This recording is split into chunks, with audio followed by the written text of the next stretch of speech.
Folks, welcome back. As promised, my dear friend, John Stonestreet is my guest. John Stonestreet is the president of the Colson Center. Yes, the Chuck Colson Center. He is the host of Breakpoint.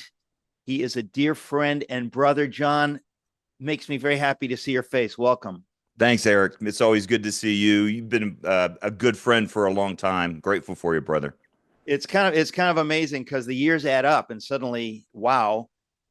We should probably start by saying that we met through Chuck Colson.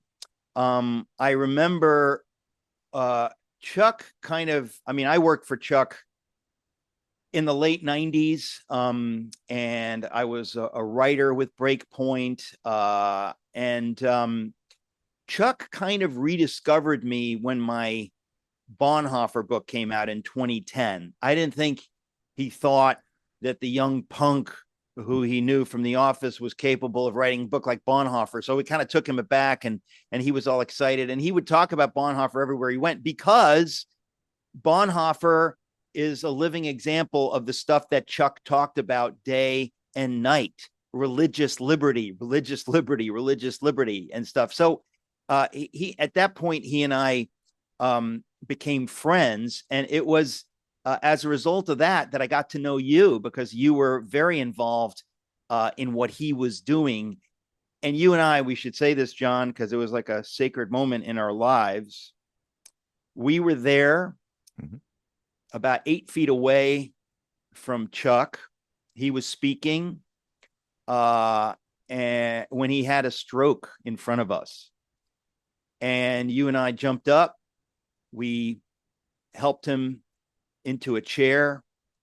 It's just almost unbelievable that we were there when that happened. And about a month later, he went to be with Jesus. But I mean, the fact that you and I were there when that happened, and that he said that day and at other times that he saw you and me particularly as carrying on his legacy. You know, when you hear that from someone that you love and revere, like I just get choked up because I know how unworthy I am. I mean, it's one of those things, but um, suddenly that's a long time ago, isn't it? I mean, I can't remember how many years ago that was. It's 2012. It's crazy that it was that long ago. It was like a moment in time. I've never talked to anyone who was there who didn't feel it as a kind of a calling. As you know, the line was Chuck went out with his boots on, like we would all expect him to do, and there we were. I mean, and you and I kind of caught him.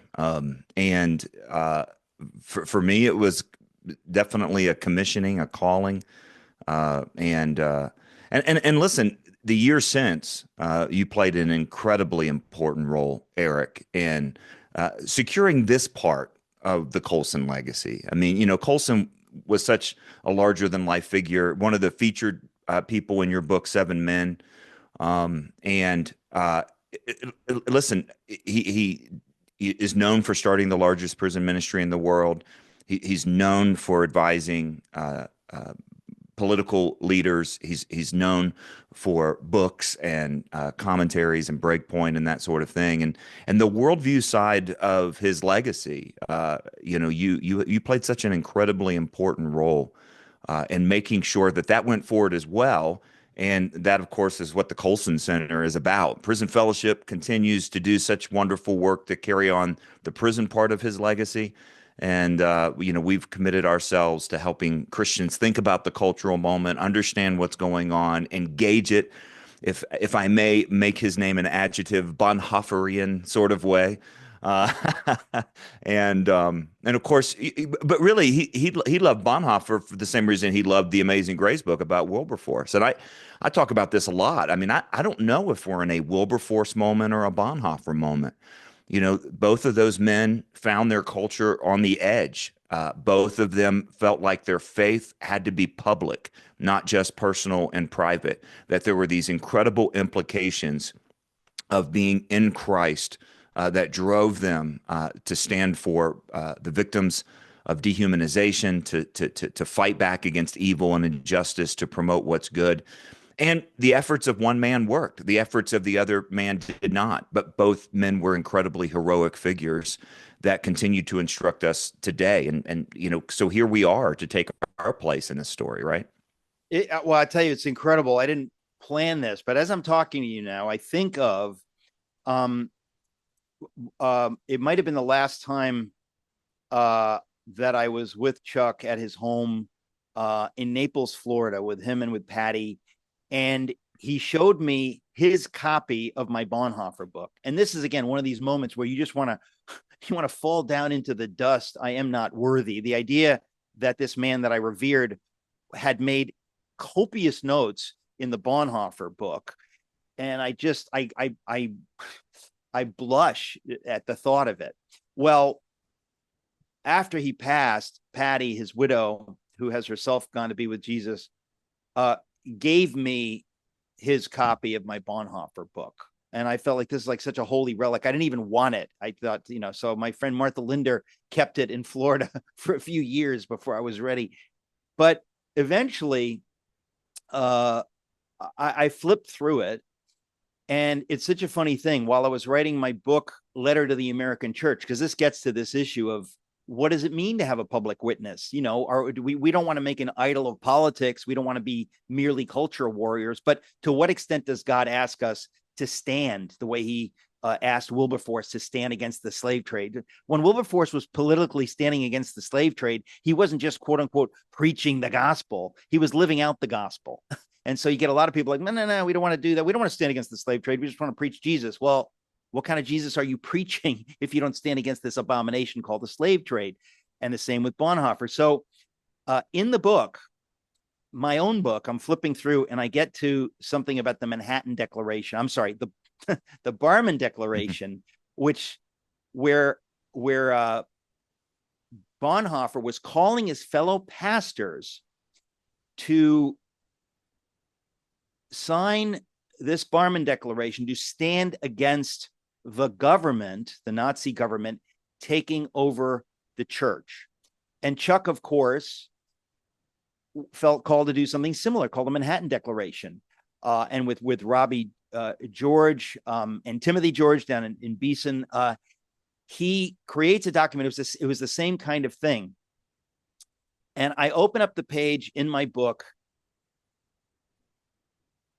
where Chuck had made a note, and I've said this publicly, I put it in the book, as he's at some place I'm in the book writing about how Bonhoeffer was lamenting the inability of so many pastors to stand and sign the Barman Declaration. Chuck writes in the margin, I have the book, I'm looking at it, it's up here. That's why I'm saying I didn't plan it, it's right there. He writes in the margin something like, just like, and then he mentions people that, I think of as heroes of the faith. John MacArthur, John Piper, Alistair Begg. I read this in Chuck's handwriting. I thought, oh, how it must have pained him to be fighting for this Manhattan Declaration and then to have people that he respected theologically say, that's too political for us. And I'll never forget that moment, because I thought of how it must have pained Chuck, because these were friends of his that, were not willing to go there. And I just thought that I think what the reason I bring that is to say that it humbles all of us. It humbles all of us, that we all have feet of clay. We all make mistakes and we can get it wrong in any direction. And I think that's just one of the reasons that I so love Chuck, is that he really tried to get it right. He always said that, Jesus is not coming back on Air Force One.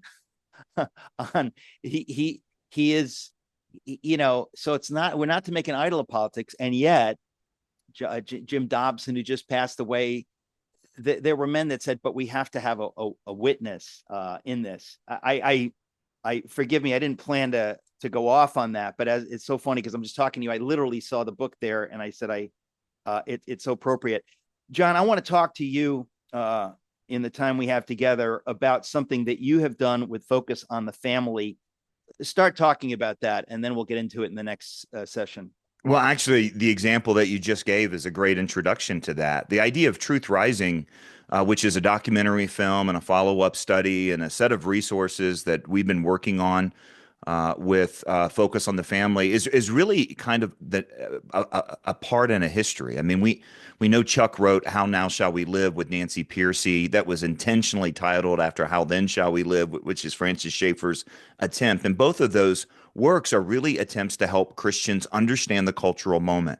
You know, here is what the implications of the faith are for the widest possible application. How did Christianity build the West? What are the distinctives of the Western world? What are those distinctives that the West is now abandoning?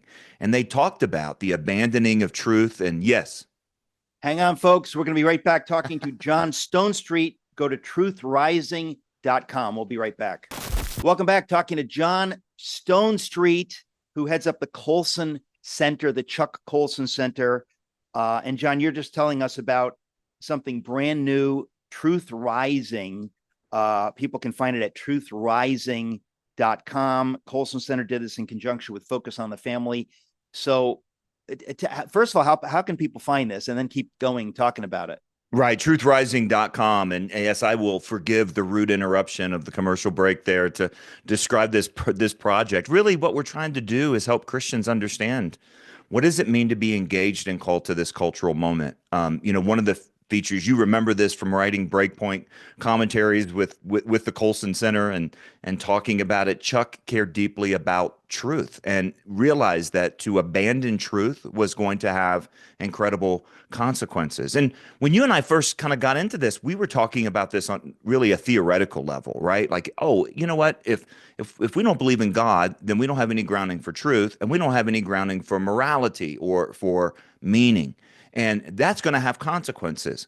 Well, listen, we've just come through an era. We've seen that consequence, right? I mean, we've seen it up close and personal. We saw it last week with the terrible, terrible tragedy and shooting in Minneapolis, where you have someone who has disconnected from truth and is an example, an embodiment of this kind of culture-wide loss of meaning and purpose that young people are struggling with. And we know it from actual survey data. It's not just that, oh, theoretically, without God, there's no source for meaning. It's that 9 out of 10 British young people announce that they don't know what the meaning of life is. It's that young people have a suicidality rate that's just through the charts. We're at this critical moment in the Western world. Our mutual friend Oz Guinness is a big part of this project. He's kind of our tour guide through the first half of it, where we're looking through the Western world, talking to some of the brilliant thinkers from Ayaan Hirsi Ali, Neil Ferguson, Baroness Phillips Stroud, David Berlinski, and others who are pointing to the same thing, that the Western world is at this pivot point, what Oz calls a civilizational moment. In other words, we've detached ourselves from the truth that gave root to the Western world, and we can't continue. The Western world is destined for either revolution or decline, or maybe renewal. And the only way to do that is to see truth rising, to see the connection to these eternal truths about God, eternal truths about the human person, eternal truths about morality. So this is really kind of a You Are Here project. It's in this kind of tradition of the Truth Project and How Now Shall We Live and How Then Shall We Live. It's the next kind of, I think, iteration of trying to help Christians understand just why ideas matter so much, and then what we can do. How should we live in light of this moment that God's called us to? Well, you just mentioned so many great names. And folks, check this out, truthrising.com. You want to check this out. This is a resource. And again, if you don't avail yourself of these resources, you're on your own. They're there for you. And I can guarantee you, if John Stonestreet and the Colson Center were involved in this, you want to see this. So, John, you mentioned all these names. Many people I've had the privilege of interviewing myself. And what you're talking about, again, is this is really about discipleship. It's helping people understand. It's like, okay, you say you believe in Jesus. Jesus lives in your heart. Okay, let me tell you what that means. You are now putting yourself in line with reality and truth, or you should want that. And the process of sanctification is understanding more and more and more. What does that mean in every sphere? And so we're living in a cultural moment that things have gotten so bad that, Romans 8:28, it ultimately can be a blessing because you see the fruit. You never knew where this was going, maybe. Now you see that if I say there's no God, or if I say whatever, what does it lead to? It leads to people, young people usually, who are so confused that they self-destruct, because we're created by God to long for him, to long to know what is the meaning of my life. Ladies and gentlemen, Jesus is the meaning of your life, and he wants to lead you to understand who you are in him so that you can live out the assignment that he has given you. And this is not something that you just get through osmosis. You have to understand to the extent that you're able. And that's, I know, John, a big part of what you guys do at the Colson Center and making this film is getting the dots for people. And it's so important that we connect the dots. So again, if people go to truthrising.com, can they just watch it there? How do they watch this? Yeah, the global streaming premiere is September the 5th. So this Friday, you can go there, sign up to get access to that. You can host a watch party. We've got churches all over America that are going to host watch parties on this. And there's also access then to follow-up resources, including a 4-part study. Because really what happens with Truth Rising, Eric, is that we start with this conversation about civilization and we land with calling. There's a pivotal truth here, and Chuck Colson used to talk about this a lot. You've talked about this a lot, and that is something that Paul says to the Epicurean and Stoic philosophers. Acts 17 is where you can find it in the Bible, that God determines the exact times that we live in the boundaries of our dwelling place. In other words, if we are at such a critical moment in the history of the Western world, which the film argues, then why? It's because God wanted us here. And that means that all of us have a calling. Not just, I mean, we think about calling like being called to the mission field or being called to a ministry or called to an act of charity, and all that's true. But you're called to a time and place. You're called to a cultural moment. And this cultural moment is incredibly important. I And was going to so say, John, that we unfortunately have to go to another break, but when we come back, I want to talk about this cultural let's moment, dig folks. at. This Yep. is very important. We'll be right back. Talking to John Stonestreet. Go to truthrising.com. Welcome back. Truth Rising is the name of the documentary. You can see it at truthrising.com. It has been made by our friends at Folks on the Family and the Colson Center. John Stonestreet, who heads up the Colson Center, is my guest right now. So, John, you're talking about we're at a moment right now, because I think a lot of times people get confused. They say, "Oh, I wish I would have been born in 1920," or "I wish I would have." Well, I wish I would have been born, never been born. I wish I'd just be in glory and never have to deal with all the suffering or whatever. But the Lord evidently has a different plan, and every single one of us has an assignment and a calling from Him for right now. The fact that you're alive now means that it's God's will for you right now to do what He's called you to do in this season. And we referenced William Wilberforce and Bonhoeffer. They lived through times of crisis. And the question is, what is God calling you to do now? And so I know, John, in this documentary, Truth Rising, you deal with that. In other words, you don't just lay out, here's the problem or here's the truth. But then the question is, what about it? Yeah. And we do it through stories. What's great is the film lands with 5 incredible stories. These are incredible stories of individuals who did not set out to be a modern day Wilberforce or a modern day Bonhoeffer, but many are. Jack Phillips, the incredible man who has stood against the state of Colorado for 13 years, having made a courageous decision to live according to his faith and not live by lies, as Alexander Solzhenitsyn put it. Chloe Cole. Chloe was herself a victim of one of the most destructive and damaging lies of our lifetimes. This idea that children can be born in the wrong body. She underwent a double mastectomy at age 16. She was I mean, it was just incredible. But her journey has been a journey through lies back to the truth. And through coming to the truth, she's also then been pointed to the God of truth. And now she's this incredible, courageous spokesperson for what's true and helping a lot of people understand who they are. Ayan Hirsi Ali. Ayan's story is absolutely incredible, maybe one of the most significant public conversions of our lifetimes, where she essentially has come through the gamut of radical Islam to being one of the new atheists to now coming to grips with the thing that she says has given her true freedom. It's just an amazing thing. Seth Dillon and the Babylon Bee.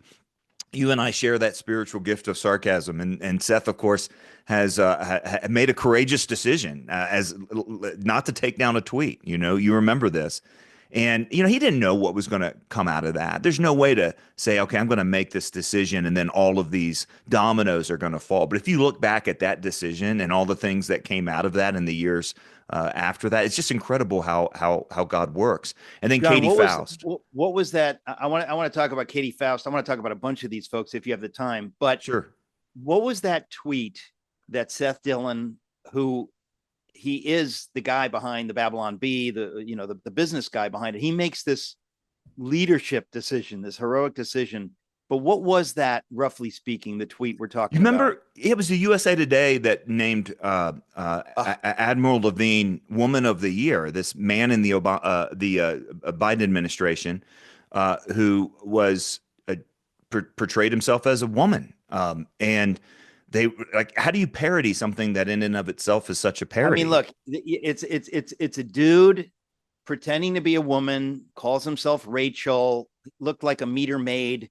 Just the whole thing is so bizarre. Yeah. And I don't remember what was the real thing. Is that the headline was they named him the Babylon Bee Man of the Year. Okay, which is hilarious. You got to understand, ladies and gentlemen, because Rachel Levine pretends to be a woman, and all of the mainstream media, the whole culture bows down and says, "Oh yes, he's really a woman." I mean, she is really a woman.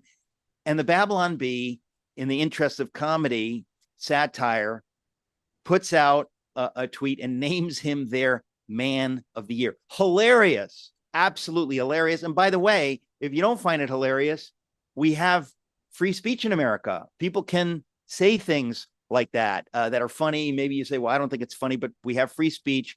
And Seth Dillon, God bless him, stood firm. Yeah, well, he lost his Twitter platform, which, at the time was a huge part of their business model, 1 million or so followers. And that kind of started this whole cascade of events where Elon Musk noticed this and reached out and said, had a conversation with them. And I don't want to give away the punchline. Many people know the story, but it's just an incredible development when you think about how this was in the heyday of cancel culture. And you remember, I mean, the cancel culture seemed like it was a runaway train that couldn't be stopped. So did transgender ideology. And we look at the moment we're in now and we realize, what, there were some courageous decisions that were made. Riley Gaines made a courageous decision. ADF, the Alliance Defending Freedom's, various lawsuits, courageous set of decisions on behalf of Jack Phillips and others. And you just kind of walk through this and you say, when ordinary, everyday Christians are willing to stand by the truth. George Orwell said it was a revolutionary thing to do in an age of deceit, to tell the truth. And I think if it's the case that we've been called to a moment in time, as the Bible says, and this particular moment in time is so unhinged from the truth, it follows that that's at least one of the callings that we all have, right? That we are to be truth tellers.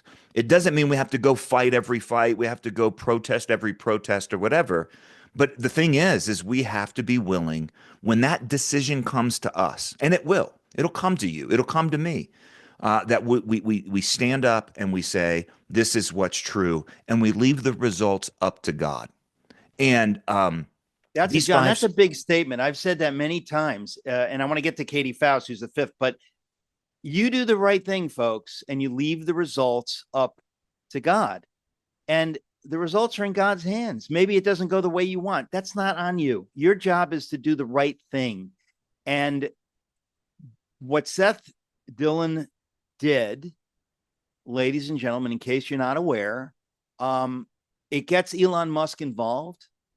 Elon Musk, the richest man in the history of planet Earth, buys X, $44 billion. And you could argue that he saves Western civilization. You could argue that he saves the last election. We would have President Kamala Harris. You could argue anything, but the point is you don't know what's going to happen. And when Seth Dillon did what he did, he didn't know what was going to happen. And it is possible that we have a chance to save the republic and to have a glorious revival and a season ahead of us because of one thing. We'll be right back talking to John Stonestreet. Go to truthrising.com.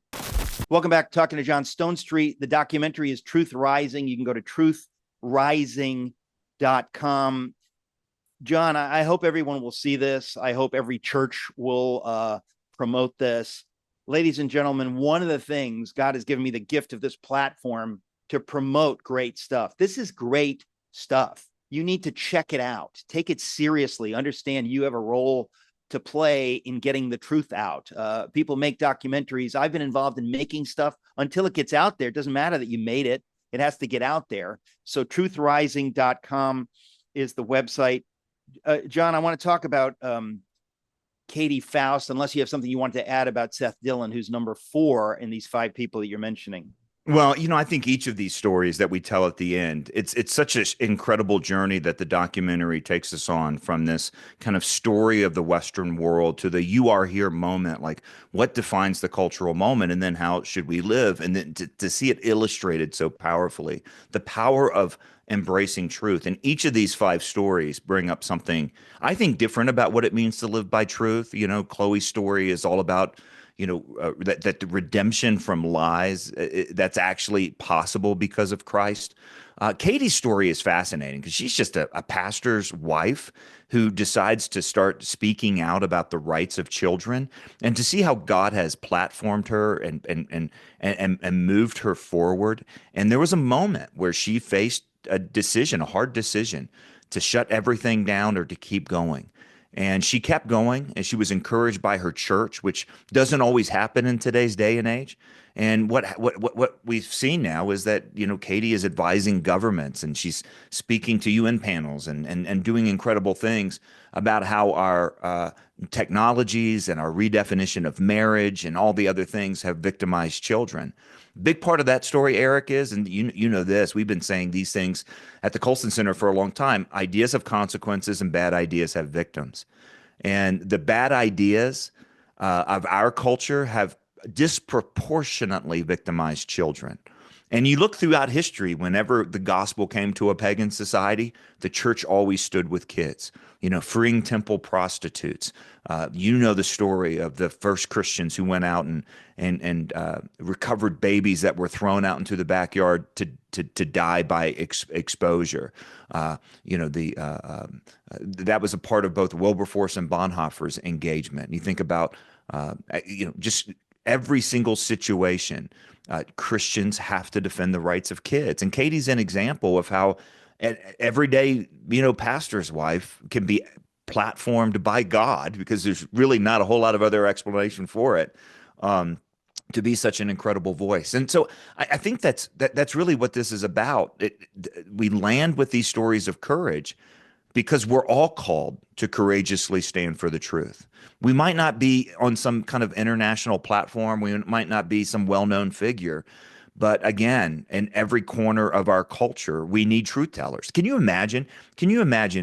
If because of Truth Rising, there were 10,000 more, just 10,000 more truth tellers in our culture, and the difference that would make if you had 10,000 more people willing to stand up for the truth with their friends, with their neighbors, and their places of work, as citizens, as Christians. It would just be an amazing thing.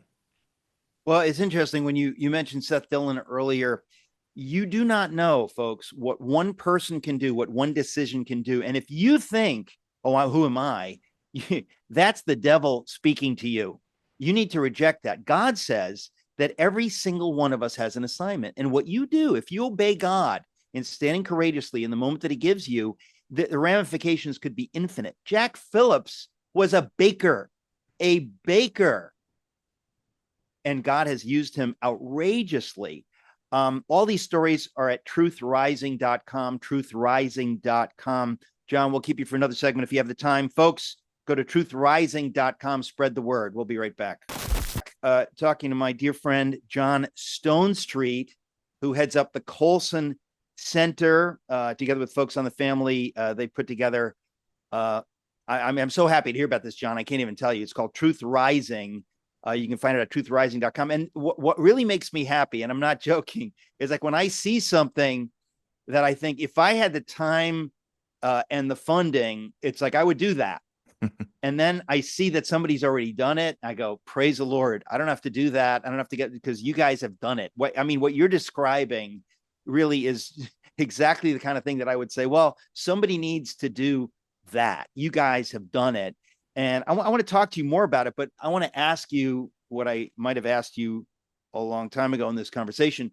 How did this idea begin? Was it Jim Daly? Was it you? Was it like, where did you guys get this idea to do Truth Rising? I've been thinking for years we needed a new kind of "You Are Here" project, right, to help Christians understand this moment, because we're not in the same moment as when Chuck Colson was writing, as when Francis Schaeffer was speaking. It's a different moment. The culture has changed dramatically in important ways, and it was even changing while we were doing the project, Eric. I mean, listen, we're all old enough to remember the New Atheist and them saying, that God is dead and religion poisons everything and so on and so on. God's a delusion. And now many of those same people are saying, hey, we need cultural Christianity and Christmas carols again. It's an amazing development when you hear the significance. You hear the admission of how significant Christian truth is to a flourishing society. And of course, Oz Guinness has been talking about this for a long time.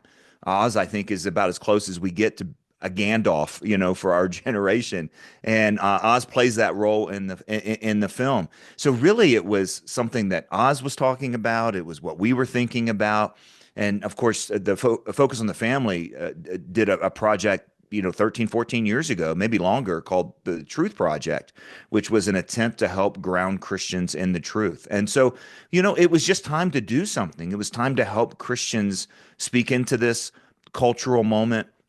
It was time that Christians understood the holistic part of calling. That's something that I learned from Oz's book, The Call. You think about calling as being, oh, what do I love to do? And what has God gifted me to do? And all that's really important. But Oz also in that book talks about, listen, a significant aspect of calling is, and he says it so cool in his British accent, the hour, this kind of like, I know that sounded more like Arnold Schwarzenegger than Os Guinness, but the hour, this time that we live, and to believe that God is that precise, that God put us here. And we have these wonderful stories from history that you've written about and others pointing to how people lived into these moments as champions of the gospel, taking seriously the truth claims of Christ. And now are we gonna step into this, as well? So that's really all the genesis. We just really believed it needed to happen, and so it kind of happened that way. And it's been a wonderful thing to work with Oz. It's been a wonderful thing to work with Jim and Focus, and to see this come to life.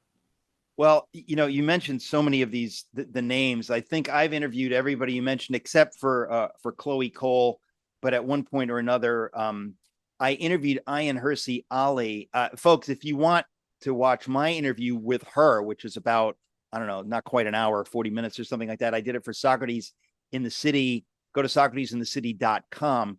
You need to know her story. I'm always fascinated, and John, you're probably with me on this. Like, we live in a world where you might say to somebody, Ayan Hirsi Ali just became a Christian. Some people will go, who? And other people will say, what? Yep. Are you kidding? Are you serious? When I heard that Ayan Hirsi Ali had come to faith in Jesus, I thought, you got to be kidding me. This is like, it's like Russell Brand. I didn't see that coming. This is unbelievable. And so if you want to watch my interview with her, which is a long interview, go to Socrates in the City. It's there on our YouTube channel. And obviously she's featured in Truth Rising. But her story, just the nutshell version, folks, is that this is a woman who was raised in the darkest horror of radical Islam. You can't even imagine it. At some point, without telling the story, she gets delivered from that. into that's bad, but what's good? I don't know. Secularism. She becomes totally secular. She's palling around with the new atheists, Richard Dawkins and company. And at some point, she realizes, I'm not happy. I don't have meaning in my life. What's going on? And she finds her way, as we must, if we're looking for the meaning of life, to Jesus of Nazareth. What a story. She's a towering intellect and a very brave soul, an amazing woman. And the another woman of the three that I've interviewed many times is Katie Faust. And you mentioned her. She has been bravely posting on X, against this. It's so repulsive, but, two men adopting a child. And I don't even want to talk about it. It's so repulsive. But ladies and gentlemen, you're right to be repulsed by that. You're right to expect a baby to be in the arms of its soft mother and not in the arms of two hard men. That's not God's will. But we have to talk about this. And Katie has been such a hero speaking out for kids. We mentioned Seth Dillon, Chloe Cole, and of course, Jack Phillips. I mean, I had the privilege of meeting Jack a number of times. Folks, he was a baker. He just wanted to bake, and the culture comes to him and tries to force him to stand against his own faith. He says, I will not do it. Now, a lot of people would have done it. A lot of people did do it. He did not. God called him, a baker, to be a hero. And so he's in the film. I'm just thrilled that you have him in there. In case anybody doesn't know his story, folks, he's the guy who, and again, you have to understand, people are looking for trouble. People came to him looking for trouble. He said, listen, because of my faith, I can't bake a cake that's a celebration of your same-sex marriage, but I'll recommend somebody else who do it. And they said, no. We want to make an example of you. So they come after him and put him through hell. But he stood strong. It's just a beautiful story. John, we've just got a couple of minutes left. Truthrising.com is where people can see this. How long is it roughly? It's just 90 minutes. Again, it streams Friday, September the 5th. You can go to truthrising.com, sign up there to get access. If you're a pastor, click on the For Pastors button and you'll get access to be able to host a watch party at the church. You can also host a watch party in your home.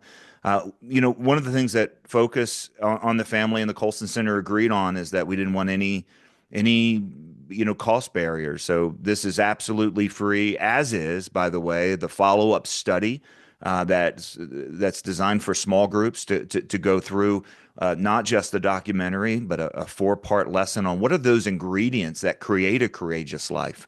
If we're going to step into this calling to be the voices of courage that God wants us to be, what do we need to have down? And the 4-part series is about hope, truth, identity, and calling. A really simple way of pulling together what it means to have a Christian vision of life in the world: hope, truth, identity, calling. That's all designed to be a follow-up to the documentary. But, you're right when you talk about how amazing. People ask me which of those 5 stories are my favorite, and I start talking about all 5 because it's just amazing how God has continued to work at a time. I remember, Eric, 8 or 9 years ago, somebody looked at me, a really wonderful man who I really respect, and said, "It's over. We've lost." And I understand what his attitude came from. He was a fighter. He was in the arena and he was getting beat, and on some of these really controversial issues. And now I look at how God has used Jack's story, and I look at how God has changed Chloe's life. IN's story is incredible. There's so much more I want to talk about. Just We're out of amazing. time. John, it kills me, John, because there's so much more. Folks, please do yourself a favor. Go to truthrising.com, truthrising.com. John Stonestreet, God bless you. Thanks for being with us. Thanks so much, Eric.